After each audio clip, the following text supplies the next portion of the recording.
Good evening, everyone. Welcome to the second class.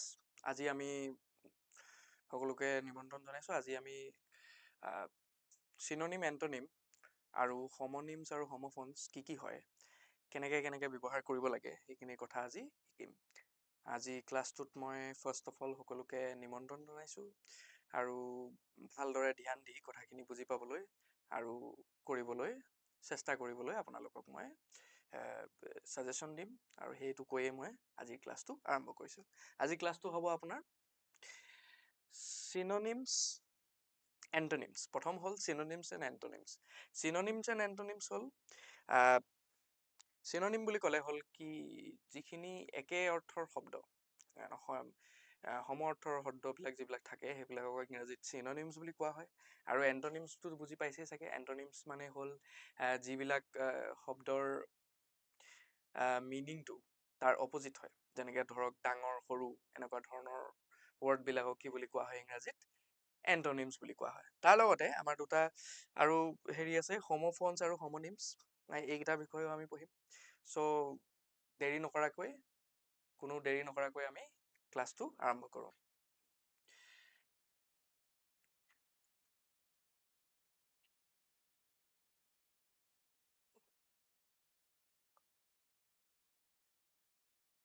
What are synonyms? সমাৰ্থক শব্দ কি আৰু এণ্টনিমছ কি? বিপৰীত শব্দ। আমি এতিয়া ৱৰ্ডটোৰ পৰাই বুজি পাইছোঁ, এইখিনি আমি বুজি পাইছোঁ যে চিনোনিম মানে হ'ল সমাৰ্থক শব্দ, হয়নে নহয়? সমাৰ্থক শব্দ যিবিলাকৰ মিনিং একেটাই থাকে, হয়নে নহয়? একেটাই। যেনেকৈ যদি আমি কওঁ জয়ফুল আৰু চিয়াৰফুল, এই দুটা শব্দৰ অৰ্থটো কি হয়? সুখী হয়। তাৰ পৰা আমি যদি কওঁ কুইক, ৰেপিড, এই দুটা শব্দৰ অৰ্থ হ'ল কি? দ্ৰুত, মানে দ্ৰুত গতিত চলা। তাৰপৰা কিছুমান আছে, আৰু ইয়াৰকেইটা চাওক, ডিফিকাল্ট, হাৰ্ড, চেলেঞ্জিং, এই গোটেইকেইটাৰ অৰ্থটো প্ৰায়ে কি হয়? কঠিন হয়। চ' এইকেইটা হ'ল চিনোনিমছ। ইয়াৰ পিছত আছে এণ্টনিমছ। এণ্টনিমছখিনিৰ অৰ্থ হ'ল বিপৰীত শব্দ, বিপৰীত অৰ্থৰ শব্দ। যেনেকৈ আমি যদি কওঁ হট, তাৰ অপজিট ৱৰ্ডটো হ'ব কোল্ড। গৰমৰ অপজিটটো কি হয়? ঠাণ্ডা হয়। ৰিচ, প'ৰ, অলৱেজ, নেভাৰ, এইকেইটা হ'ল বেলেগ বেলেগ এণ্টনিমছ, হয় নে নহয়? বিপৰীত শব্দ আৰু সমাৰ্থক শব্দ।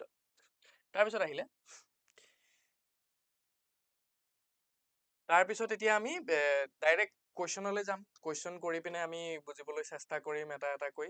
ইয়াত এতিয়া আপোনালোকৰ প্ৰথম যিহেতু ক্লাছ আজি, সেইকাৰণে মই অসমীয়াত আপোনালোকৰ অৰ্থখিনি দি থোৱা থাকিব। বিভিন্ন ধৰণৰ ক্লাছ কেইটামান মই ল'ম, যিকেইটাত আপোনাৰ অসমীয়া অৰ্থটো মই লগতে দি দিম, যাতে আপোনালোকৰ টুকি ল'বলৈ বা কথাটো বুজি পাবলৈ, বা এবাৰ যদি আপুনি আকৌ এবাৰ ক্লাছটো চায় তেতিয়া আপোনালোকৰ বুজিবলৈ সুবিধা হ'ব। সেইকাৰণে মই এনেকৈ অসমীয়াটো লগতে মিনিংটো দি দিম। এতিয়া আমি ইয়াত কি কৰিব লাগিব? Choose the correct synonyms from the options given below, হয় নহয়? কাৰেক্ট চিনোনিমছটো আমাক চুজ কৰি উলিয়াবলৈ কৈছে। ফাৰ্ষ্ট ৱৰ্ডটো আছে ব্ৰিফ। ব্ৰিফৰ অসমীয়া অৰ্থটো হ'ল চমু বা সংক্ষিপ্ত। চমু বা সংক্ষিপ্তটো কি বুলি কোৱা হয় ইংৰাজীত?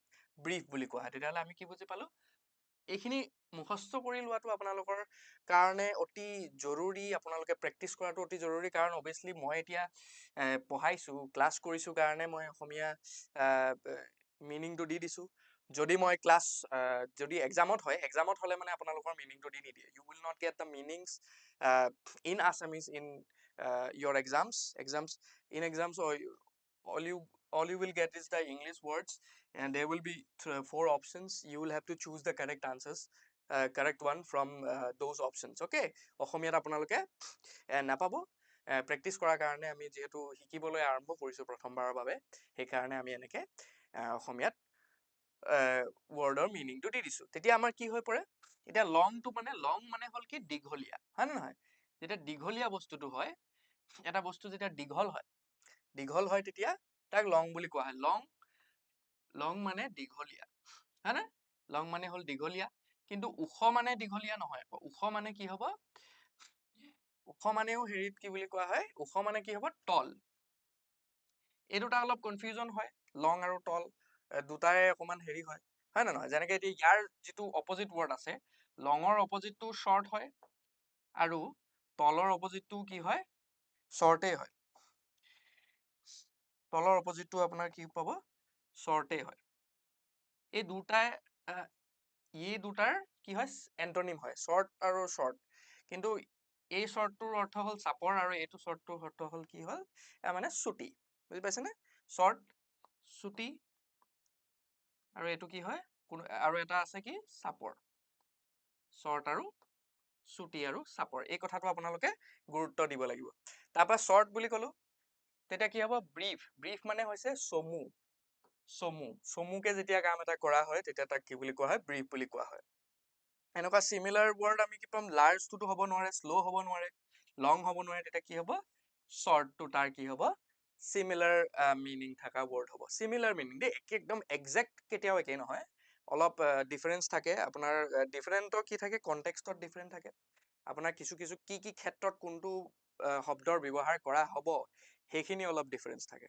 বুজি পাইছেনে সেইখিনিৰ অলপ পাৰ্থক্য থাকে নহ'লে প্ৰায় ৱৰ্ডখিনিৰ মিনিং একেই হয় কিন্তু কনটেক্সটো বেলেগ বেলেগ হ'ব বুজি পালে এতিয়া নেক্সট কুৱেশ্যনলৈ যাওঁ তাৰপিছত আহিলে এইটো কুৱেশ্যনত আপোনালোকে চাওক জেনুইন শব্দটোৰ অসমীয়া অৰ্থ হ'ল প্ৰকৃত বা আচল হয় নাই প্ৰকৃত বা আচল তেতিয়াহ'লে জেনুইনৰ হেৰি কি হ'ব প্ৰকৃতৰ কি হয় প্ৰকৃতৰ চিননিম কি হ'ব পাৰে প্ৰকৃতৰ চিননিম নকল হ'ব জানো নকল নহয় হয় নে নহয় ফেক মানে কি হয় নকল ৰিয়েল মানে কি হ'ব ৰিয়েল মানে আচল বা প্ৰকৃত তেতিয়াহ'লে ইয়াৰ আনচাৰটো কি হ'ব এইটো হ'ব আৰু আমালোকে তাৰ লগতে আমি চাওঁ চিপ মানে কি হয় সস্তীয়া বস্তুবিলাকক কি বুলি কোৱা হয় চিপ বুলি কোৱা হয় বা ইনএক্সপেঞ্চিভ বুলিও কোৱা হয় ইংৰাজীত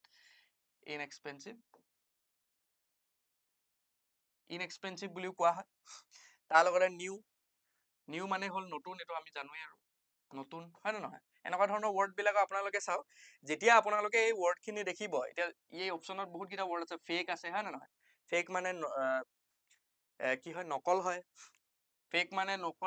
হয় নে নহয় তাৰপৰা ৰিয়েল চিপ নিউ এনেকুৱা ধৰণৰ শব্দবিলাক আপোনালোকে তাৰ চিননিমছখিনি গুগলত চাৰ্চ কৰি হ'লেও বা বিভিন্ন ধৰণৰ আজিকালি AI কিছুমান থাকে ChatGPT আছে আমাৰ জেমিনাই আছে এই সকলোবিলাকতে আপোনালোকে বা কিতাপতো আপোনালোকে এইবিলাকৰ চিননিমছবিলাক বিচাৰিব বুজি পাইছে নহয় বোলে আমি এতিয়া এইটো জেনুইন শব্দটোৰ অৰ্থ কি হ'ল ৰিয়েল হয় নে নহয় ৰিয়েলিটিটোৰ অপশ্যন পালো এইটোকে পঢ়ি থৈ দিব নালাগে ইয়াৰ লগতে ৰিয়েল আৰু কি থাকিব পাৰে এনেকুৱা ধৰণৰ শব্দবিলাক আপুনি বিচাৰি পিনে উলিয়াবলৈ চেষ্টা কৰিব চ' এইটো কি হ'ল ফেক মানে কি হয় নকল হয় ৰিয়েল মানে আচল বা প্ৰকৃত চিপ মানে সস্তীয়া নিউ মানে নতুন আৰু ইয়াৰ জেনুইন শব্দটোৰ কি হ'ব একেই অৰ্থৰ শব্দ কি হ'ব পাৰে আমাৰ ৰিয়েল হয় নে নহয় নেক্সটলৈ যাওঁ আপোনালোকে এইখিনি কি কৰিব এই ধৰণৰ শব্দবিলাক আপোনালোকে যিমান পাৰে সিমান বিচাৰিব হয় নে নাই ইয়াত এতিয়া এই গোটেইকেইটা শব্দ দিয়া আছে মান্থলি ডেইলি ইয়াৰলি উইকলি হয় নে নহয় এতিয়া ইয়াত কি আছে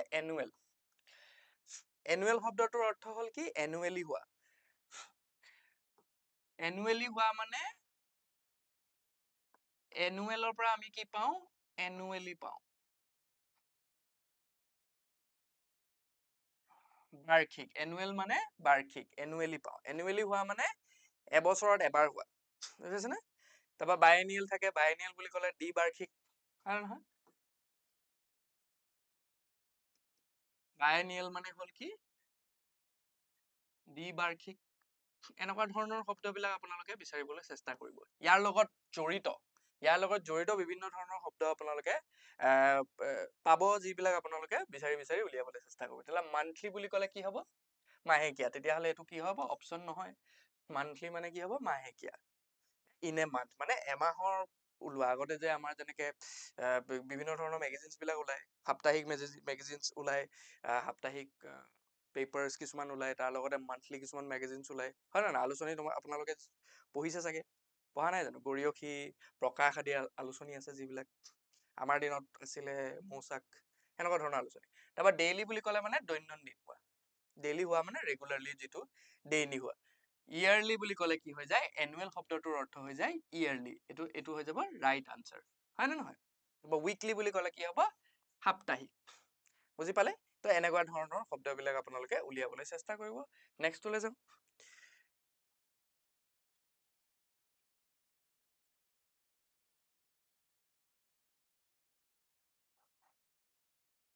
এনৰ্মাছ শব্দটোৰ অসমীয়া অৰ্থ হ'ল প্ৰকাণ্ড বা বিশাল, প্ৰকাণ্ড বা বিশাল, হয় নহয়? এনৰ্মাছ মানে হ'ল প্ৰকাণ্ড বা বিশাল। এনৰ্মাছ, প্ৰকাণ্ড বা বিশাল বা হিউজ, হয় নাই? ইয়াত এতিয়া অপশ্যনটো কি হ'ব? প্ৰকাণ্ড বা বিশাল হ'লে মানে টাইনিটো কেতিয়াও নহয়। টাইনি মানে নিচেই সৰু, উইক মানে দুৰ্বল, কোমল মানে ছফ্ট, হয় নে নহয়? তেতিয়াহ'লে এইটো কি হ'ব? হিউজটো আনচাৰ হ'ব। হিউজ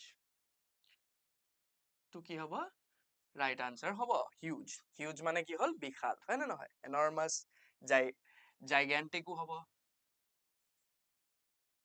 এইকেইটা আপোনালোকে নোট কৰি ল'ব। জাইগেণ্টিক হ'ব, হয় নহয়? জাইগেণ্টিক, বিগটো হয়, বিগটো হয়, হয় নহয়? চ' এনেকুৱা ধৰণৰ বস্তুবিলাক কোৱা হয়। আৰু এটা শব্দ, আৰু শব্দ আছে যিবিলাক আপোনালোকে যিমান পাৰে এটা ৱৰ্ডৰ, আপোনালোকে এতিয়া এনৰ্মাছ শব্দটো পালে ন, এনৰ্মাছ শব্দটো পালে তাৰ আপোনালোকে কি কৰিব? ছাপ'জ আপোনালোকে এটা ৱৰ্ড পালে এনৰ্মাছ, হয় নাই? এনৰ্মাছ শব্দটোৰ এতিয়া আপোনালোকে কি কৰিব? 5টা চিনোনিম,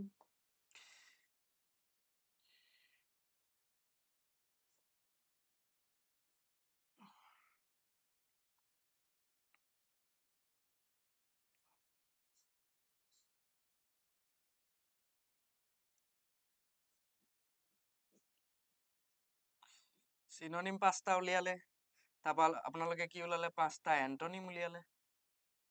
এনেকে কৰি পিনে বিচাৰি উলিয়াবলৈ চেষ্টা কৰিব।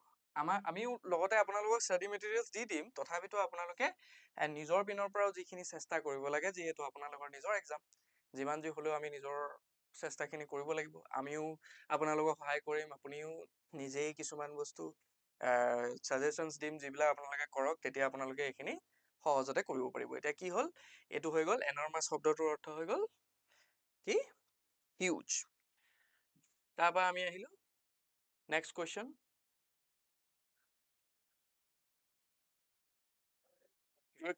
ভেকেণ্ট মানে হ'ল খালী, যেতিয়া খালী হৈ থাকে, কিবা এটা বস্তু খালী হৈ থাকে। ভেকেণ্ট শব্দটোৰ বিপৰীত অৰ্থ কি হ'ব পাৰে? ফুল কেতিয়াও নহয়। ফুল হৈ থকা মানে একদম পূৰ্ণ হৈ থকা, হয় নাই? এইটো নহয়। বিজি হোৱা মানে ব্যস্ত হৈ থকা, এইটোও নহয়। ক্লিন হৈ থকা মানে কি হোৱা? পৰিষ্কাৰ হৈ থকা, এইটোও নহয়। এমটি মানে কি হ'ব? খালী হৈ থকা। তো এইটো হ'ল। তো ভেকেণ্টৰ হেৰি হ'ল, চিনোনিম হ'ল, ভেকেণ্টৰ চিনোনিম হ'ল empty, হয় নহয়? empty is the synonym of vacant. এইকেইটা আছিলে আমাৰ চিনোনিমৰ উদাহৰণ। তাৰপিছতে আমি এণ্টনিমছ চাম। এণ্টনিমছত কি কৰিব লাগিব? আপোনাক কেনেকে কুৱেশ্যনটো দিব? আপোনাৰ কুৱেশ্যনটো দি দিব, এইখিনি আমি নাৰ্ছ ৰিলেটেডে ৰাখিবলৈ চেষ্টা কৰিছোঁ। ক্ৰনিক, এতিয়া এনেকুৱা এটা ৱৰ্ড দি দিব, তাৰ আপোনালোকে কি কৰিব লাগিব? অপজিটটো আপোনালোকে বিচাৰি উলিয়াব লাগিব, হয় নে নহয়? তাৰ মানে চিমিলাৰ, আমাৰ আগতে চিনোনিমত কি কৰিলোঁ? আমি চিনোনিমত similar sounding word, similar meaning ৱৰ্ডবিলাক উলিয়ালোঁ। এতিয়া আমি কি কৰিম? তাৰ অপজিট বা তাৰ বিপৰীত অৰ্থৰ শব্দ আমি বিচাৰি উলিয়াম, হয় নে নহয়? তো ক্ৰনিক শব্দটোৰ অৰ্থ হ'ল দীৰ্ঘদিনীয়া, পুৰণা ৰোগ। যিবিলাক দীৰ্ঘদিনীয়া ৰোগ থাকে, ধৰক আপোনাৰ বহুত দিনৰ পৰা যদি কিবা এটা ৰোগ হৈ থাকে, কি হৈ থাকে, সেই ৰোগটোক কি বুলি কোৱা হয়? ক্ৰনিক ডিজিজ বুলি কোৱা হয়। দীৰ্ঘদিনীয়া এটা ৰোগ। ক্ৰনিক বুলি ক'লে দীৰ্ঘদিনীয়া বা ক্ৰনিক ডিজিজ, এইটো মেডিকেল টাৰ্মত ব্যৱহাৰ কৰা হয় প্ৰায় মানে। তো কনষ্টেণ্ট মানে হ'ল স্থায়ী, হয় নহয়? কনষ্টেণ্ট মানে স্থায়ী। স্থায়ীটো কি হ'ব পাৰে? দীৰ্ঘদিনীয়া হ'ব পাৰে, বহুত আগৰ পৰা আছে মানে, হয় নে নহয়? এইটো এটা কি হ'ল? তাৰ চিনোনিম হ'ব। চ' চিনোনিম আমি উলিয়াব নালাগে যিহেতু ইয়াত, তেতিয়াহ'লে ইয়াৰ আনচাৰটো ইনকাৰেক্ট। এইটো হ'ব কি? এই অপশ্যনটো ইনকাৰেক্ট হ'ব। একিউট বুলি ক'লে মানে তীব্ৰ আৰু হঠাৎ হোৱা বস্তু এটা হ'লে মানে কি কোৱা হয়? তাক একিউট বুলি কোৱা হয়। এইটো হ'ব পাৰে, হয় নে নহয়? কাৰণ দীৰ্ঘদিনীয়াটো হঠাৎ হোৱা বেমাৰ নহয়। হঠাৎ হোৱা বেমাৰ হ'লে মানে কি হ'ব? পতককে হ'ল আৰু এইটো নাইকিয়া হৈ যায়। একিউট বিভিন্ন ধৰণৰ বেমাৰ থাকে, যিবিলাকৰ দুটা ষ্টেজ থাকে। ফাৰ্ষ্ট ষ্টেজটোত কি হয়? একিউট হয়, আৰু একিউট হ'লে মানে কি হয়? হঠাৎ হয়, তীব্ৰভাৱে হয় আৰু হঠাৎ হয়। আৰু ক্ৰনিকটো কি হয়? এইটো দীৰ্ঘদিনীয়া পুৰণা ৰোগ হয়। তেতিয়াহ'লে একিউটটো হ'ব পাৰে তাৰ বিপৰীত অৰ্থ। চেভিয়াৰ বুলি ক'লে মানে গম্ভীৰ। গম্ভীৰটো ক্ৰনিক হয়, হয় নে নহয়? তো আপোনাৰ পুৰণা বহুত দিনৰ পৰা যদি এটা বেমাৰ হৈ আছে আপোনাৰ, তেতিয়া এইটো কি হ'ব? গম্ভীৰ বেমাৰ হ'ব পাৰে নে নোৱাৰে? হ'ব পাৰে। তাৰপৰা অল্ড বা পুৰণিও হ'ব পাৰে, হয় নে নহয়? এইকেইটা কি হয়? এই গোটেইকেইটা ইয়াৰ কি হয়? চিনোনিম হয়, হয়নে? এইকেইটা একে অৰ্থৰ শব্দ। সেইকাৰণে কি হয়? প্ৰায় একে অৰ্থৰ শব্দৰ কাৰণে আমি এইকেইটা গোটেইকেইটা কাটি দিছো, তেতিয়া কোনটো ওলালে? একিউট। এতিয়া ক্ৰনিকৰ এন্টনিম হৈ যাব কি? এন্টনিম হৈ যাব একিউট। ক্ৰনিকৰ এন্টনিম হৈ যাব একিউট। নেক্সটটো চাম। ষ্টেৰাইল। ষ্টেৰাইল বুলি ক'লে মানে বীজাণুমুক্ত কৰা, বন্ধ্যাকৰণ কৰা হয়, ষ্টেৰিলাইজেশ্যন কৰা হয় বুলি কয়। তেতিয়া মানে বস্তুটোৰ কিবা এটা ক্ষমতাক মাৰি দিয়া হয়। মানে বন্ধ্যাকৰণ কৰা মানে কি? কোনোবা এজন কিবা এটা বস্তুৰ মানে যিটো প্ৰডাক্টিভিটিৰ ক্ষমতা সেইটো নাইকিয়া কৰি দিলে সেইটো কি বুলি কোৱা হয়? বন্ধ্যাকৰণ বুলি কোৱা হয়। তেতিয়াহ'লে ষ্টেৰাইল বুলি ক'লে বীজাণুমুক্ত। বীজাণুমুক্তটো ইয়াৰ আমি কি কৰিব লাগিব? আপুনি প্ৰথমতে এইটো কথা মনত ৰাখিব লাগিব যে আপুনি তাৰ কোনটো মিনিং উলিয়াব লাগিব। যদি আপোনাক বোলে কৈছে এন্টনিম উলিয়াব লাগিব, তেতিয়া এন্টনিম আপুনি বিচাৰিব লাগিব, আৰু চিনোনিম বুলি ক'লে চিনোনিম বিচাৰিব লাগিব। চ' তেতিয়াহ'লে আমি কি কৰিব লাগিব? ইয়াত ক্লিন। ক্লিন মানে কি হ'ব? বীজাণুমুক্ত হয়। পৰিষ্কাৰ হ'লে মানে বীজাণুমুক্ত হয়। চ' এইটো কি হ'ব? ইয়াৰ চিনোনিমহে। চ' এইটো ইনকাৰেক্ট হ'ব। তাৰপৰা আহিলে ফাৰ্টাইল। ফাৰ্টাইল বুলি ক'লে মানে কি হ'ব? উৰ্বৰ। উৰ্বৰ। উৰ্বৰ বুলি কোৱা হয় প্ৰজননক্ষম, বা উৰ্বৰ বুলি ক'লে মানে কি হয় আপোনাৰ? যিটো বস্তু যে মাটি, আমি উৰ্বৰতাটো কি? মাটিৰ উৰ্বৰতাৰ কথা কওঁ, যাত মানে প্ৰডাকশ্যন হয় ভালকে। সেই ধৰণৰ মাটি বা এনেকুৱা ধৰণৰ বস্তুবিলাকক কি বুলি কোৱা হয়? উৰ্বৰ বুলি কোৱা হয়। আৰু প্ৰজননক্ষম বুলি ক'লে মানে যদি আমি যিকোনো এনিমেলৰ কথা কওঁ, তেতিয়াহ'লে মানে হেৰি বাৰ্থ দিব পৰা যিটো ক্ষমতা থাকাবিলাকক কি বুলি কোৱা হয়? ফাৰ্টাইল বুলি কোৱা হয়। চ' ইয়াৰ অপজিটটো এইটো হ'ব পাৰে, ফাৰ্টাইলটো হ'ব পাৰে, কাৰণ এইটো ষ্টেৰাইল হৈ গ'লে কি হৈ যায়? ফাৰ্টিলিটিটো নাইকিয়া হৈ যায়, হয় নে নহয়? ফাৰ্টিলিটিটো নাইকিয়া হৈ যোৱাটো কি বুলি কোৱা হয়? ষ্টেৰাইল বুলি কোৱা হয়। তাৰ লগতে বীজাণুমুক্তও হয় আৰু ষ্টেৰাইলো হৈ যায়। ষ্টেৰাইল বুলি বন্ধ্যাকৰণ কৰা বুলি কোৱা হয়, যেতিয়া মানে আপোনাৰ যাৰ উৎপাদনৰ ক্ষমতা নাইকিয়া হৈ যায়। চ' সেইটো হ'ব পাৰে তাৰ অপজিট ৱৰ্ড। তাৰ লগতে আছে বেৰেন। বেৰেন বুলি ক'লে মৰুভূমি সদৃশ, য'ত মানে কোনো ধৰণৰ উৰ্বৰৰ অপজিট হ'ব এইটো, হয় নে নহয়? মৰুভূমি সদৃশ বুলি ক'লে মানে একেবাৰে কোনো ধৰণৰ তাত গছ গছনি নাই, হেৰি নাই, এনেকুৱা ধৰণৰ জেগাবিলাকক কি বুলি কোৱা হয়? বেৰেন বুলি কোৱা হয়। তাৰপিছত আহিলে ড্ৰাই। ড্ৰাই শুকান মানে হ'লেও কি হৈ যায়? শুকান। আমাৰ এতিয়া গছত পাত নাইকিয়া কেতিয়া হয়? যিবিলাক গছ চিৰসেউজ নহয়, সেইবিলাক গছৰ বা যেতিয়া এজোপা গছ মৰে, মৰাৰ আগতে কি হয়? শুকাই আহে, হয় নে নহয়? ড্ৰাই হৈ যায়। বা এটা যদি পুখুৰী একেবাৰে নাইকিয়া হৈ যাওঁ হয়, তেতিয়া ড্ৰাই হৈ যায়। এনেকুৱা ধৰণৰ শুকান। শুকান বুলি ক'লে মানে এইটো হয় শুকান। চ' ইয়াৰ আমি কি কৰিলো? প্ৰথমটোতো নহয়, এইটো হ'ব পাৰে, হয় নাই? বেৰেন মানে মৰুভূমি ক্ষম, এইটো ইয়াৰ ৱৰ্ডটোৰ একেই মিনিং হয়, অপজিট নহয়, সেইকাৰণে এইটো নহয়। চ' ড্ৰাইটো কি হ'ব? এইটো নহয়। তেতিয়াহ'লে ইয়াৰ কাৰেক্ট আনচাৰটো কি হ'ব? ফাৰ্টাইল। তো ষ্টেৰাইলৰ কি হ'ব? যিটো বন্ধ্যাকৰণ কৰা হয় বা বীজাণুমুক্ত হয়। বন্ধ্যাকৰণ মানে ষ্টেৰাইল যেতিয়া মানে বস্তুটোৰ প্ৰজনন ক্ষমতা, কোনোবা এটা জীৱ জন্তুৰ প্ৰজনন ক্ষমতা যেতিয়া নাইকিয়া হৈ যায়, তাক কি বুলি কোৱা হয়? ষ্টেৰাইল বুলি কোৱা হয়। ষ্টেৰাইলৰ অপজিট ৱৰ্ড কি হ'ব পাৰে? ফাৰ্টাইল। যেতিয়া প্ৰজনন ক্ষমতা থাকে বা উৰ্বৰ হয়, তেতিয়া সেইটো কি বুলি ক'ব? ফাৰ্টাইল বুলি ক'ব। নেক্সট কুৱেশ্যন যাম। ভলুণ্টেৰী। ভলুণ্টেৰী বুলি কোৱা মানে হ'ল কি? স্বেচ্ছামূলক। আপোনালোকে এই শব্দটোৰ প্ৰায় আমি কি আমাৰ অসমীয়া সকলৰ যেতিয়া বিহু ফাংচন পাতে, বিহু ফাংচন পাতিলে মানে কি হয়? ভলুণ্টিয়াৰ্ছ কিছুমান থাকে যে, দেখিছেনে আপোনালোকে ভলুণ্টিয়াৰ্ছ বিলাক? বেজ মাৰি মাৰি যে ভলুণ্টিয়াৰ সকল থাকে যে, স্বেচ্ছাসেৱকসকল। স্বেচ্ছাসেৱক শব্দটোৰ অৰ্থ হ'ল যে যি নিজৰ ইচ্ছাৰে, স্বেচ্ছাসেৱক ভলুণ্টিয়াৰৰ অৰ্থ হ'ল নিজৰ ইচ্ছাৰে কাম কৰা মানুহ, নিজৰ ইচ্ছাৰে কোনোবা এটা সেৱা আগবঢ়া।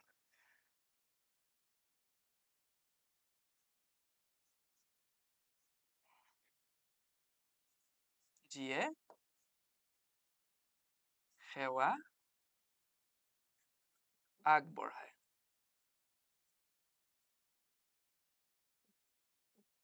নিজৰ ইচ্ছাৰে যিয়ে সেৱা আগবঢ়ায়, আৰু যিটো সেৱা আগবঢ়ায় তাক কি বুলি কোৱা হয়? ভলুণ্টেৰী ৱৰ্ক বুলি কোৱা হয়। ভলুণ্টেৰী। ভলুণ্টেৰী মানে স্বেচ্ছামূলক, নিজৰ ইচ্ছাৰে ইচ্ছাৰে আমি যেতিয়া কিবা এটা কাম কৰো, তাক কি বুলি কোৱা হয়? ভলুণ্টিয়াৰী বুলি কোৱা হয়। আৰু যিজনে সেই কামটো কৰে, এজনক কি বুলি কোৱা হয়? ভলুণ্টিয়াৰ বুলি কোৱা হয়। ভলুণ্টিয়াৰ বুলি কোৱা হয়। এইটো নালাগে। তাৰপৰা কি হ'ল? তেতিয়াহ'লে উইলিং, ইচ্ছুক, ইচ্ছাৰে কৰিছে। উইলিং এইটো কি হ'ব? এইটো কি হ'ব? সেম সিমিলাৰ ৱৰ্ড সো এটো কি হ'ব আমি কাটি দিব লাগিব কম্পালসৰি বুলি ক'লে মানে বাধ্যতামূলক এতিয়া স্ব ইচ্ছাৰে যিখিনি কাম কৰা হয় সেইখিনি কাম কেতিয়াও বাধ্যতামূলক নহয় মানে কম্পালসৰি নহয় আপুনি যে এইটো কাম কৰিবই লাগিব আপোনাৰ অৰ্ডাৰ দিয়া আছে এনেকে এনেকে আপুনি কামটো কৰিব লাগিব সেইটো কেতিয়াও ভলন্টাৰী ৱৰ্ক নহয় সো সেইটো কি হ'ব পাৰে তাৰ অপজিট ৱৰ্ড হ'ব পাৰে বা এন্টনিম হ'ব পাৰে তাৰপিছত আহিলে ফ্ৰী মুক্ত এতিয়া মুক্ত বুলি ক'লে মানে ফ্ৰীলি কামটো কৰিছে মানে আমি কিবা এটা কাম ফ্ৰীলি কৰিলো মুক্ত মানে ফ্ৰী সো এইটো এটা কি হ'ব সিমিলাৰ ৱৰ্ড হয় কাৰণে আমি কি কৰিম তাক আমি কাটি দিম এইটো অপচন নহয় অপচনেল বুলি ক'লে মানে কি হ'ব এই কামটো তুমি কৰিবও পাৰা বা নকৰিবও পাৰা বৈকল্পিক বুলি ক'লে মানে এইটো তুমি কৰিব পাৰা বা নকৰিব পাৰা এনেকুৱা ধৰণৰ সেইটো ভলন্টিয়াৰ ৱৰ্কটো তোমালোকে কৰিবও পাৰা নকৰিবও পাৰা সো সেইটো কি হ'ব এইটো অপচন নহয় তেতিয়াহ'লে ইয়াত কম্পালসৰিটো কি হ'ব তাৰ অপজিট ৱৰ্ড হ'ব তেতিয়াহ'লে এন্টনিম কি হ'ব ভলন্টাৰীৰ এন্টনিমটো কি হ'ব কাৰেক্টলি ভলন্টাৰীৰ এন্টনিমটো কি হ'ব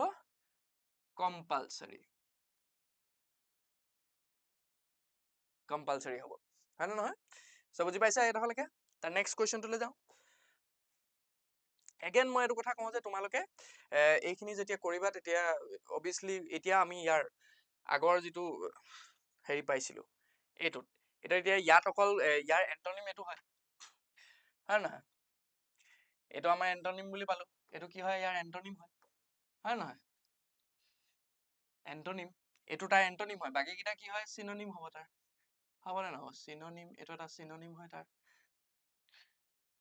সিনোনিম হয় ইচ্ছুক হয় না সিনোনিম এইকেইটা সিনোনিম হ'ব এনেকুৱা ধৰণৰকে তোমালোকে শব্দবোৰ বিচাৰিবলৈ চেষ্টা কৰিবা নেক্সট কোৱেশ্চন চা বেনাভলেন্ট বুলি ক'লে মানে দয়ালু বা হিতৈষী বেলেগৰ হিতৰ কাৰণে কাম কৰা ব্যক্তি বা বেনাভলেন্ট শব্দটোৰ অৰ্থ হ'ল বেনাভলেন্ট পাৰ্সন বুলি ক'লে মানে বেলেগৰ হিতৰ কাৰণে কাম কৰা বেলেগৰ ভালৰ কাৰণে কাম কৰা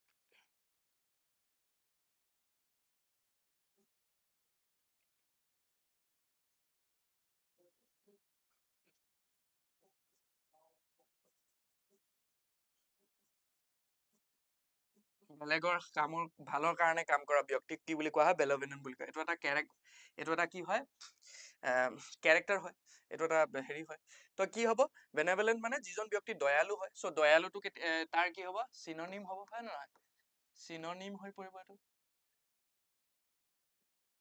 সিনোনিম হ'ব ফ্ৰেন্ডলি বুলি অবভিয়াছলি দয়ালু মানুহজন ফ্ৰেন্ডলি হ'ব তো এইটো সিনোনিম হ'ব সো এই দুটা অপচন নহয় ইনকাৰেক্ট মেলাভলেন্ট বুলি ক'লে মানে অহিতকাৰী দুষ্ট যিজন ব্যক্তিয়ে কি কৰে বেলেগৰ ভালৰ কাৰণে কাম নকৰে বেলেগৰ বেয়াৰ কাৰণে কাম কৰে যিজন ব্যক্তিয়ে কি কৰে বেলেগৰ বেয়া ভাবি পিনে কাম কৰে তেওঁলোক তেনেকুৱা ধৰণৰ ব্যক্তিক কি বুলি কোৱা হয় মেলাভলেন্ট ব্যক্তি বুলি কোৱা হয় তেতিয়াহ'লে এজন benevolent person would be the opposite of a benevolent person so কি হ'ব হেল্পফুল বুলি ক'লে যিজনে সহায় কৰে এইটো সিনোনিম হৈ পৰিব বেনেভলেন্টৰ তেতিয়াহ'লে ইয়াত কাৰেক্ট অপচনটো কোনটো হ'ব মেলাভলেন্ট সো এইটো কি হ'ব বেনেভলেন্টৰ অপজিট ৱৰ্ড হ'ব কি সিনোনিম হ'ব এন্টনিম কি হ'ব মেলাভলেন্ট হয় না মেলাভলেন্ট ওকে সো এইটো কি হ'ব মেলাভলেন্ট সো নেক্সট কুৱেশ্যনটো চাওঁ ইয়াত চাব নইজি বুলি ক'লে মানে হুলস্থুলীয়া এটা পৰিৱেশ হুলস্থুলীয়া যেটো বহুত বেছি নইজ বুলি ক'লে মানে আমাৰ যিবিলাক বহুত বেছি এনেকুৱা ধৰণৰ যিবিলাক শব্দ যিবিলাক শুনিলে আমাৰ কি হয় বেয়া লাগে হয় নে নহয় এনেকুৱা বিলাক শব্দ কি বুলি কোৱা হয় নইজ বুলি কোৱা হয় আৰু নইজ শব্দটোৰ পৰাই কি আহিছে নইজি শব্দটো আহিছে নইজি মানে হুলস্থুলীয়া হয় নে নহয় হুলস্থুলীয়া আমি ইয়াত পালো হুলস্থুলীয়া এইটো হ'ল নইজিৰ মিনিং তেতিয়াহ'লে চিঞৰ বাখৰটো তাৰ চিমিলাৰ ৱৰ্ড হ'ব সিনোনিম হ'ব তো এইটো কি কৰিম আমি কাটি দিম কোৱাইট বুলি ক'লে মানে হ'ব পাৰে হয় নে নহয় হয় এইটোৱে হয় অপচন তো এইটো ৰাইট অপচন হয় কোৱাইট মানে হুলস্থুলীয়াৰ অপজিট কি হ'ব শান্ত হয় নে নহয় বিজি বুলি ক'লে মানে বিজি জেগাবিলাকত কি হয় ব্যস্ত জেগাবিলাকত হুলস্থুল বেছি হয় এনেকুৱা ধৰণৰ তাৰপৰা এক্টিভ বুলি ক'লে মানে কি হ'ব সক্ৰিয় যিটো বহুত বেছি চলি থকা কাম সক্ৰিয় নিষ্ক্ৰিয় তোমালোকে জানিছা নহয় চ' এনেকুৱা ধৰণৰ তেতিয়াহ'লে কি হ'ব ইয়াৰ নইজিৰ হেৰি কি হ'ব অপজিট ৱৰ্ড কি হ'ব অপজিট ৱৰ্ড হ'ব quiet. quiet মানে শান্ত, শান্তৰ আৰু এটা হেৰি হ'ল ৱৰ্ড হ'ব calm, peaceful. এনেকে তোমালোকে ৱৰ্ড বিলাক উলিয়াব লাগিব, calm, peaceful, quiet এনেকুৱা ধৰণৰ। অ'কে, চ' এইটো আছিলে আমাৰ এণ্টনিমছ এণ্ড চিনোনিমছ। আমি এতিয়া কিহলে যাম? এতিয়া আমি কথা কেইটামান কৈ লওঁ। আমাৰ ইয়াত এতিয়া কি হৈছে, তোমালোকৰ 549ত যিটো 999 আছিলে, 549ত আমাৰ কি হৈছে, এই গোটেই কোৰ্চটো GNM-ৰ যিটো নাৰ্ছিঙৰ এক্সামৰ কাৰণে যিটো কোৰ্চ, এই গোটেইটো কি কৰা হৈছে তোমাৰ 599ত 549ত তোমালোকক প্ৰভাইড কৰা হৈছে। ইয়াত তোমালোকে কি কি পাবা? আমাৰ গোটেইবিলাক ক্লাছ, ইংলিছৰ, মেথছৰ, ছায়েন্সৰ, এই গোটেইখিনি ক্লাছ তোমালোকক লোৱা হ'ব, সম্পূৰ্ণ হেল্প কৰা হ'ব। ইয়াত তোমালোকে লাইভ ক্লাছেছ পাবা, যিবিলাক হেৰি পাবা, কিছুমান ৰেকৰ্ডেড ক্লাছো তোমালোকে পাবা। লাইভ ক্লাছবিলাকো যদি তোমালোকে ছাপ'জ তুমি লাইভ ক্লাছটো জইন কৰিব নোৱাৰিলা, তেতিয়া সেই ৰেকৰ্ডেড ক্লাছবিলাক তোমালোকে চাই ল'ব পাৰিবা, লাইভ ক্লাছটো আপোনাৰ ৰেকৰ্ড হৈ থাকিব। তাৰপৰা কমপ্লিট চিলেবাছ তোমালোকক পঢ়োৱা হ'ব, গোটেই চিলেবাছ, কোনো ধৰণৰ হেৰি নকৰাকৈ 100% গোটেইখিনি চিলেবাছ তোমালোকক পঢ়োৱা হ'ব। তাৰ লগতে বহুত ইম্পৰ্টেণ্ট হ'ল মক টেষ্ট। মক টেষ্টটো তোমালোকক দিয়া হ'ব। প্ৰতিটো ছাবজেক্টৰ কাৰণে মক টেষ্ট তোমালোকক প্ৰভাইড কৰা হৈছে, অলৰেডি এপত আছে, তোমালোকে গৈ পিনে তাত দি চাব পাৰা, হেৰি কৰিব পাৰা। তাৰ লগতে PDF ফাইলছ, বিভিন্ন ধৰণৰ কুৱেশ্যন, চিনোনিমছ, এণ্টনিমছ, এতিয়া যিমানখিনি হোমোনিমছ পঢ়াম, হোমোফেন্স পঢ়াম, তাৰপৰা টেন্স, যিখিনি মই গ্ৰামাৰৰ গোটেই টেন্স, ভইচ আদি যিমানখিনি পঢ়াম, গোটেইখিনিৰে কি হ'ব, PDF ফাইলছ তোমালোকক দিয়া হ'ব। তাৰ লগতে বুকছ তোমালোকে পাই যাবা, যিবিলাকৰ পৰা তোমালোকে ডিজিটেলি গোটেইখিনি আমাৰ এপতে পাই পিনে গোটেইখিনি তাৰ পৰা পঢ়িব পাৰিবা। এতিয়া তোমালোকৰ ইমান ধুনীয়াকৈ গোটেইখিনি কৰা হৈছে। তাৰ লগতে কি হ'ব, one-on-one ছেশ্যন, ডাউট ক্লিয়াৰিং ছেশ্যনছ তোমালোকক প্ৰভাইড কৰা হ'ব। ডাউট ক্লিয়াৰিং ছেশ্যনত কি হ'ব, ছাপ'জ তোমালোকে যেনিবা আজি মই টপিক এটা পঢ়ালোঁ, ছাপ'জ তোমালোকে যেনিবা টাইমত নাপালা বা তোমালোকে কিবা কাৰণত তোমালোকে বুজি পোৱা নাই, তেতিয়া কি হ'ব, one-on-one তোমালোকে কণ্টেক্ট কৰিব লাগিব আমাক।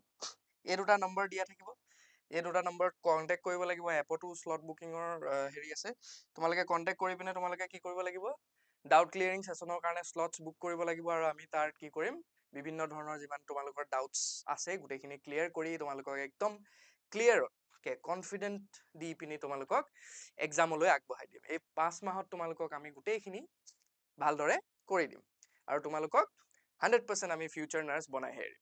It is my guarantee and the guarantee of the team অলছ'। অ'কে, চ' আমি আগবাঢ়ো, এইখিনি কথা তোমালোকক ক'লো। নেক্সট আগবাঢ়ো আমি। তাৰপৰা আহিলে what are homonyms and homophones? homonyms আৰু homophones কি হয়? homophones আহিলো, homophones হ'ল একে উচ্চাৰণৰ শব্দ, উচ্চাৰণটো একে হয়। যেনেকে উচ্চাৰণ একে হ'ল বুলি ক'লে মানে কি হ'ব, যিবিলাক ৱৰ্ডৰ মানে উচ্চাৰণ sounds the same when you say it but they have different meaning and different spelling. ইয়াত কি হয়, homonyms আৰু homophonesৰ মাজত পাৰ্থক্য এটাই আছে, যে homophones বিলাক কি হয়, একে উচ্চাৰণৰ শব্দ হয়। বুজি পাইছা? চেম চাউণ্ড থাকে, চেম চাউণ্ড থাকিব, মিনিংটো স্পেলিংটো ডিফাৰেণ্ট থাকিব, আৰু তাৰ কি হ'ব, মিনিংটোও ডিফাৰেণ্ট থাকিব। যেনেকে আই, আই, এতিয়া আই বুলি ক'লে কি হয়, চকু হয়, আমি যিটো দেখা পাওঁ। EYE বুলি ক'লে মানে কি হয়, চকু, চকু যিয়ে আমাৰ এটা কি হয়, এইটো এটা আমাৰ চেন্স অৰ্গেন হয়, চেন্স অৰ্গেন। তাৰ লগতে আমাৰ কি হয়, আই, আই মানে কি হ'ল, মই, মই, যেনেকে মই জয়দীপ ভূঞা, হয় নাই, তোমালোকৰ ইংলিছৰ টিচাৰ। তাৰ লগতে কি হ'ল, ন', ন' মানে হ'ল জনা, কথা এটা জানা। আই ন' দিছ, আই ন' ডেট। তাৰপৰা ন' বুলি ক'লে নহয়, নহ'ব, যিটো আমি কোৱাটো অতি দৰকাৰী, হয় নে নহয়? বিভিন্ন ধৰণৰ ক্ষেত্ৰত আমাক নকৰো বা নহ'ব বা নহয় বুলি ক'ব পৰাটো এটা বহুত ডাঙৰ গুণ হয় মানুহৰ, সেইটো।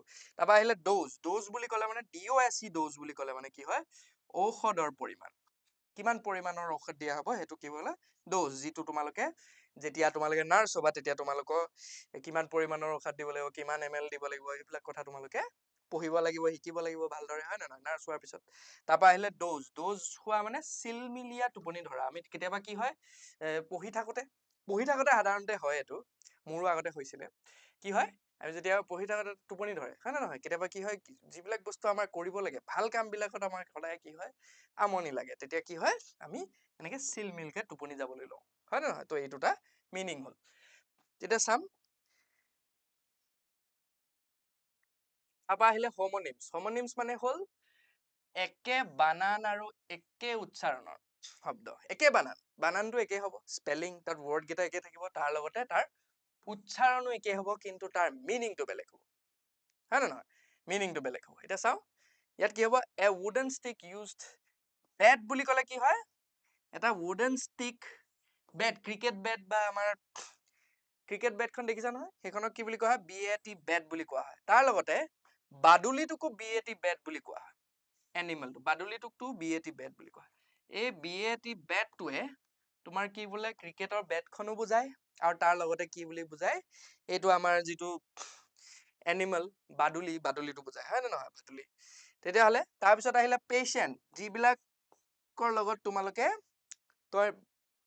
তোমালোকৰ ডিউটি সময়ত থাকিব লাগিব 6 মাহ 8 মাহৰ পিছত যেতিয়া তোমালোকে পাছ কৰি পিনে যেতিয়া এডমিশ্যন লোৱাৰ পিছত কেইদিনমানৰ পিছত তোমালোকক পেচেণ্ট সকলৰ লগত গৈ পিনে হেৰি কৰিব লাগিব পেচেণ্ট মানে হ'ল a person receiving medical care পোৱা মানুহজন মানে পেচেণ্ট মানে চিম্পলি ক'বলৈ গ'লে ৰোগী হয় তাৰ লগতে someone who is able to wait calmly ধৈৰ্যশীল এজন ব্যক্তি যাৰ ধৈৰ্য বহুত আছে হয় নে নহয় এতিয়া আমাৰো ধৈৰ্য লাগিব যদি আমি এই পেচেণ্ট সকলক লগ পাব বিচাৰো হস্পিটেলত গৈ পিনে চৰকাৰী নাৰ্ছ হৈ পিনে আমি নাৰ্ছ হৈ পিনে যদি পেচেণ্ট সকলক লগ পাব বিচাৰো তেতিয়া আমি কি হ'ব লাগিব ধৈৰ্য ধৰিব লাগিব we have to be patient in order to meet the patients okay in order to care for the patient we have to be patient আৰু obviously তোমালোকে as a nurse তোমালোকে কি হ'ব লাগিব এটা টাইমত গৈ পিনে তোমালোকে বহুত পেচেণ্ট হ'ব লাগিব হয় নহয় পেচেণ্ট চাব লাগিব পেচেণ্ট হ'ব লাগিব তো এই দুটা ৱৰ্ডৰ সিমিলাৰ সাউন্ড হয় হয় নে নহয় তাৰ লগতে কি হয় বানানো একে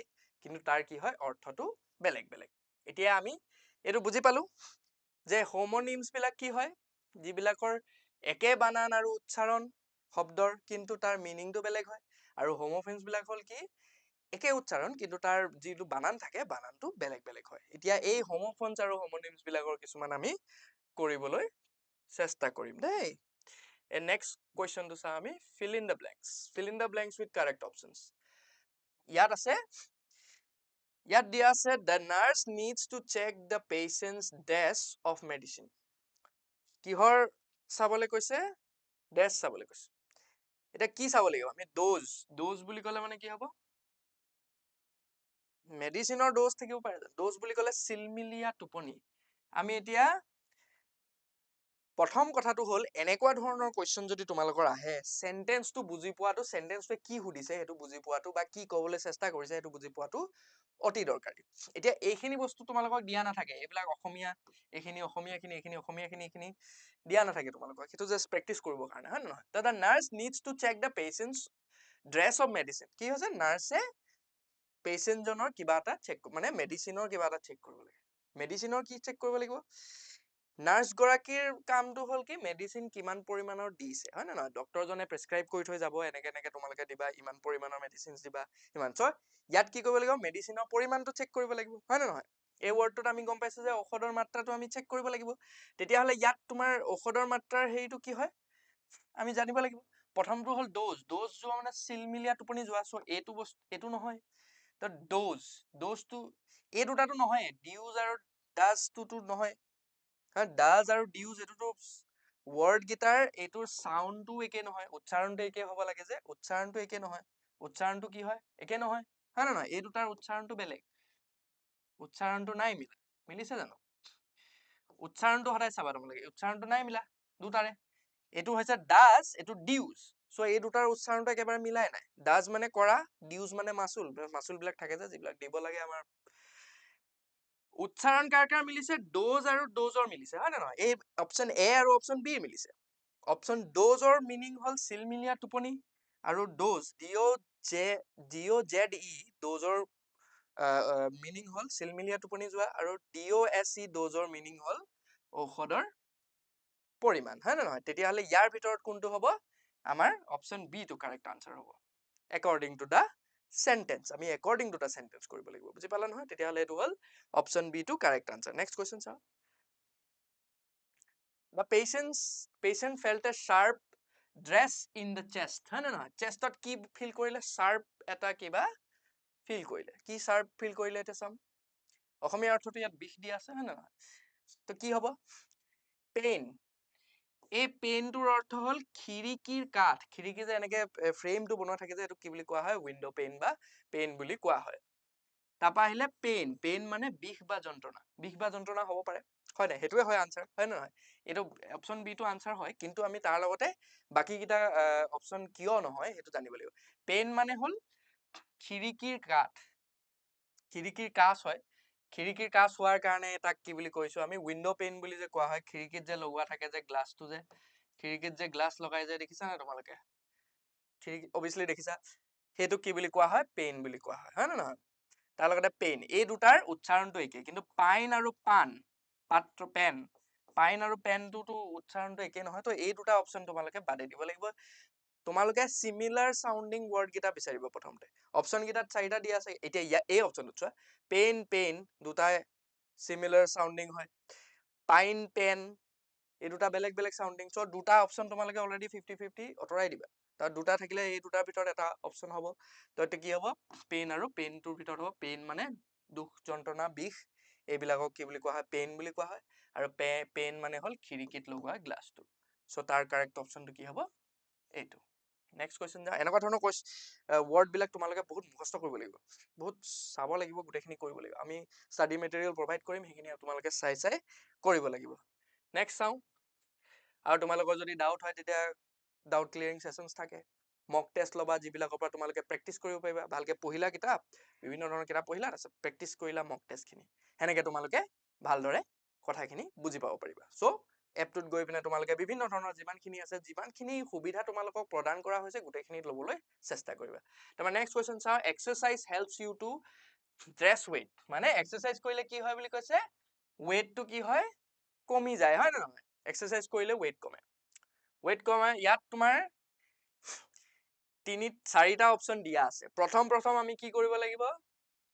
একে চাউণ্ডিং ৱৰ্ড, এইটো হ'ল লুজ, এইটো লুজ, হয় নে নহয়? দুটা চিমিলাৰ চাউণ্ডিং ৱৰ্ড আছে। এইটো লছ, এইটো লাউজ। লাউজ মানে ওকণি, লোকচান। এতিয়া চোৱা, এই দুটা আমি বাদ দিলো, এই দুটা প্ৰথমবাৰতে কাটি দিলো। প্ৰথমৰ পৰা যদি তলৰ পৰা চাওঁ, লছ লাউজ, লছ লাউজ বেলেগ বেলেগ চাউণ্ডিং ৱৰ্ড হয়, হয় নে নহয়? এইকেইটা একেবাৰে বাদ দিলো। তাৰপৰা আহিলে আমাৰ লুজ আৰু লুজ, এই দুটাৰ ভিতৰত হ'ব, হয় নে নহয়? এতিয়া এক্সাৰচাইজ কৰিলে, এক্সাৰচাইজে আমাক ৱেইট ঢিলা কৰাত সহায় কৰে বুলি লিখিলে হ'ব জানো? সেইটোতো শুদ্ধ নহ'ব উত্তৰটো। ৱেইটটো ঢিলা, এইটো একো নহ'ব, হয় নাই? এতিয়া কি হ'ব?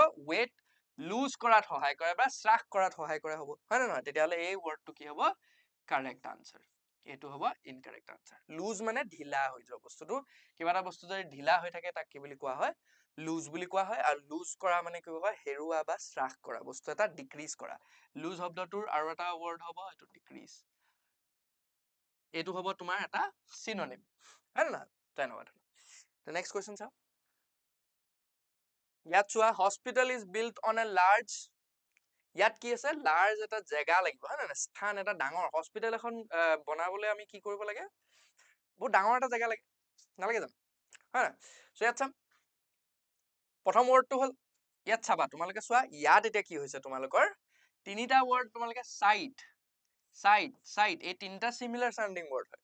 কিন্তু শ্লাইড, এইটো কাটি দিয়া প্ৰথমতে। শ্লাইড, SLIGHT শ্লাইড আছে নহয়, এইটো একেবাৰে প্ৰথমতে কাটিয়ে দিয়ে, এইটো নালাগে, এইটো অপশ্যন বাদ দিলো। তাৰপৰা আমি ইয়াত চালো, চাইট মানে হ'ল দৃষ্টি বা দৃশ্য, হয় নে নহয়? চাইট মানে আমি যিটো দেখা পাওঁ তাক, দৃষ্টি যে যিটো দৃশ্য দেখা পাওঁ তাক চাইট বুলি কোৱা হয়, হয় নাই? বা আই চাইট বুলি ক'লে মানে কি হ'ব? আমাৰ চকুৰ দৃষ্টি, সেইটো। তাৰপিছত আহিলে চাইট, চাইট কৰা মানে উল্লেখ কৰা, কিবা এটা বস্তু উল্লেখ কৰা। মই যেনেকে মাজে মাজে কিছুমান বিশেষ কথা উল্লেখ কৰি যাওঁ, সেইবিলাকক কি বুলি কোৱা হয়? চাইট বুলি কোৱা হয়। তাৰপিছত আহিলে চাইট মানে হ'ল স্থান, স্থান। তেতিয়াহ'লে ইয়াত কি হ'ব? হস্পিটেলখন তোমাৰ উল্লেখ কৰা। The hospital is built on a large site, হ'ব জানো? নহয়, এইটো হ'বই নোৱাৰে। চাইট দৃষ্টিত বনোৱা হৈছে, হ'ব নোৱাৰে। তেতিয়াহ'লে কি হ'ব? ইয়াৰ কাৰেক্ট আনচাৰটো চাইট হ'ব, স্থানত, ডাঙৰ এটুকুৰা জেগাত বা স্থানত বনোৱা হ'ল, মানে বা বনাবলৈ বনোৱা হৈছে সেইটো। নেক্সট কুৱেশ্যন চাওঁ। It is the last question for homonyms, homophones or next question. Drinking dirty water can dress your health. আমি যদি dirty water খাওঁ তেতিয়া কি হ'ব পাৰে? আমাৰ কি হ'ব পাৰে? বেমাৰ হ'ব পাৰে। বেমাৰ হ'লে আমাৰ কি হ'ব? স্বাস্থ্যটো কি হৈ পৰিব? ক্ষতি হ'ব, হয় নে নহয়? বেমাৰ হ'লে অবভিয়াছলি ভাল নহয়। চ' বেমাৰৰ যিখিনি হয় তেতিয়া কি হ'ব হেতুত ইফেক্ট কৰিব পাৰে তেতিয়া ইয়াত তোমাৰ কি আছে এইটো হল এসপেক্ট একসেপ্ট এসপেক্ট এটাটো কাটিয়ে দিব লাগিব এসপেক্ট আৰু একসেপ্ট এসপেক্ট এনেকৈ পঢ়িব লাগে এস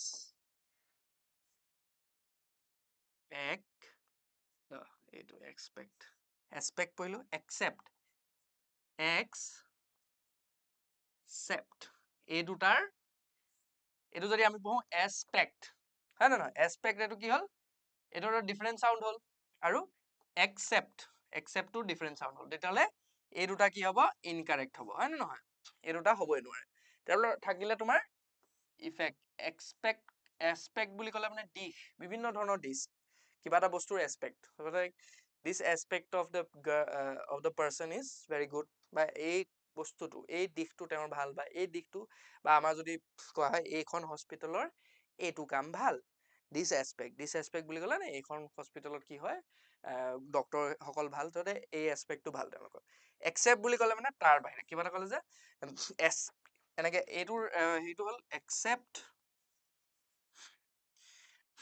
joy everyone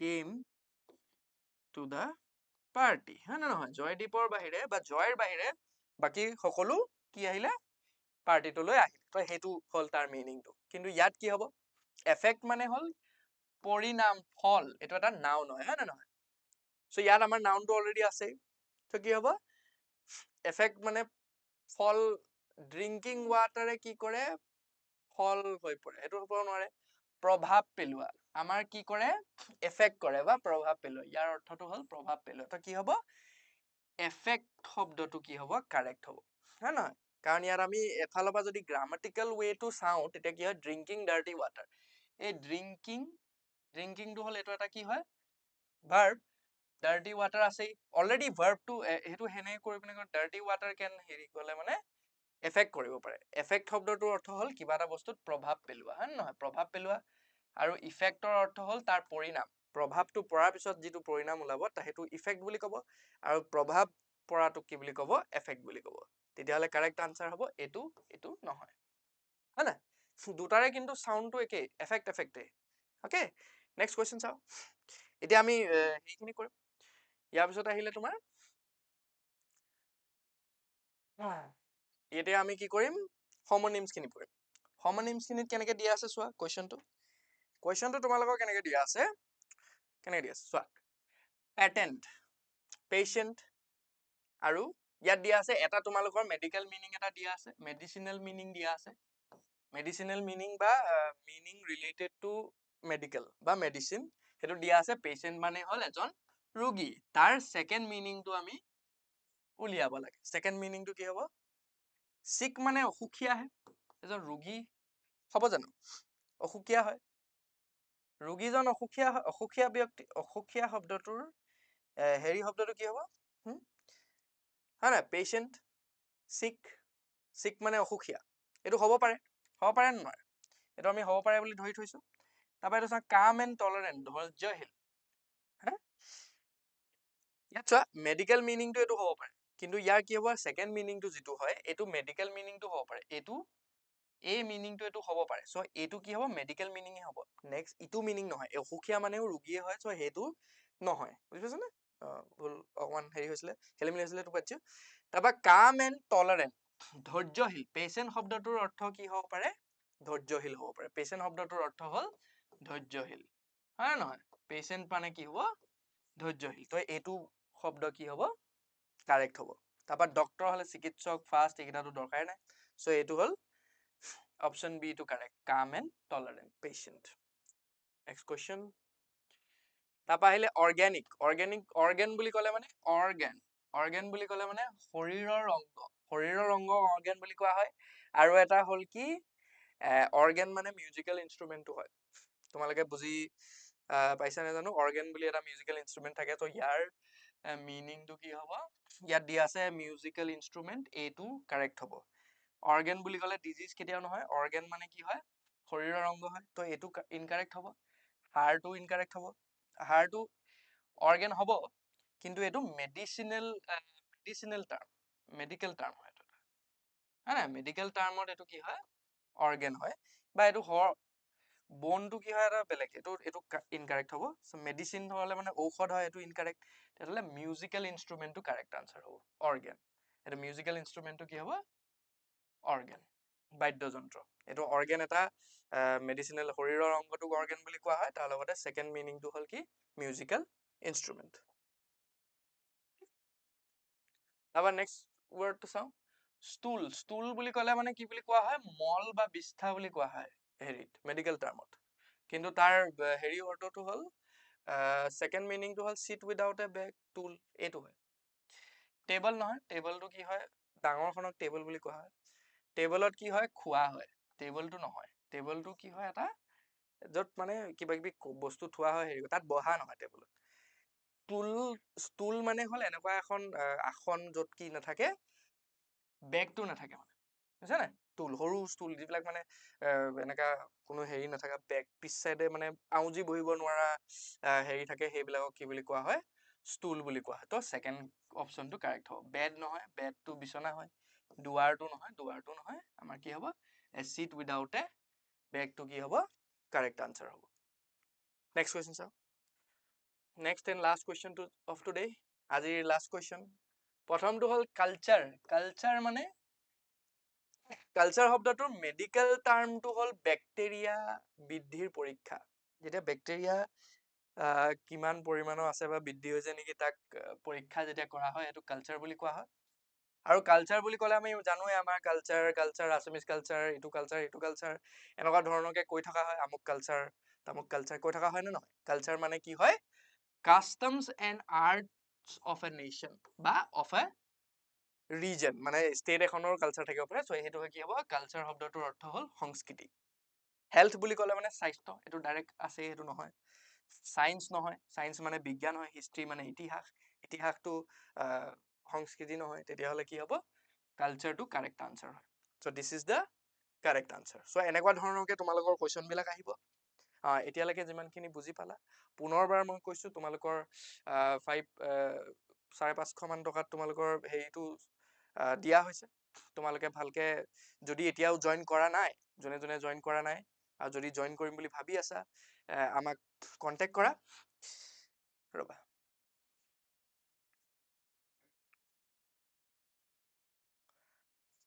আমাক এই দুটা নম্বৰত কণ্টেক্ট কৰা, আৰু আমি বিভিন্ন ধৰণৰ তোমালোকক 549ত গোটেই কোৰ্চটো, সম্পূৰ্ণ কোৰ্চটো তোমালোকক আগবঢ়াম। Live classes for 5 months continuously, recorded classes পাবা। লাইভ ক্লাছেছ বোলে কেনেবাকৈ তোমালোকে জইন কৰিব নোৱাৰিলা, তেতিয়া তোমালোকে কি কৰিবা? ৰেকৰ্ডেড ক্লাছত আহিব পাৰিবা, ৰেকৰ্ডেড ক্লাছ চাব পাৰিবা। তাৰপিছতে কমপ্লিট চিলেবাছ তোমালোকক দিয়া হ'ব। বহুত ইম্পৰ্টেণ্ট, মক টেষ্ট, PDF ফাইল, ই বুকছ, মক টেষ্টটো তোমালোকে প্ৰতিদিনেই দিব পাৰিবা যেতিয়া তোমালোকে জইন কৰিবা আমাৰ ক্লাছটো। তোমালোকক ইংলিছ, মেথামেটিক্স, ছায়েন্স সকলোখিনি পঢ়োৱা হ'ব। আৰু তোমালোকে ডাউট ক্লিয়াৰিঙৰ কাৰণে যিটো ছেশ্যন থাকে, সেইটো তোমালোকে পাই যাবা।